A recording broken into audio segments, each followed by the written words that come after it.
lying to us. Don't forget your great values.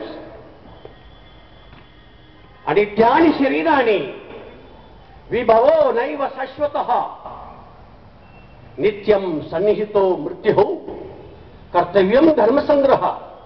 స్వామీజీ చెప్పారు, ఈ శరీరం అశాశ్వతమైన, ఈ విభవాలు వైభవాలు అశాశ్వతమైనవి. మృత్యు వెన్నంటి ఉంటుంది, కానీ ధర్మాన్ని కాపాడాలి. ధర్మో రక్షతి రక్షితః. లెట్ us protect ధర్మ. ధర్మ will protect us. ఆ రకంగా స్వామీజీ పరివ్రాజక జీవితాన్ని మొత్తం దేశమంతా తిరిగారు 4.5 సంవత్సరాలుగా. ఈ దేశంలో ఉండే తాడిత, పీడిత, శోషిత, బడుగు, బలహీన, నిరుపేద జనుల యొక్క జీవితాన్ని ప్రత్యక్షంగా అధ్యయనం చేశారు. కన్యాకుమారి వెళ్ళారు, వివేకానంద రాక్ ధ్యానం చేశారు. ఈ దేశానికి ఏమైంది? ఇంత గొప్ప దేశం ఎట్లా అయిపోయింది? ఆనాటి మహనీయమైన విషయాలు ఏమైనాయి?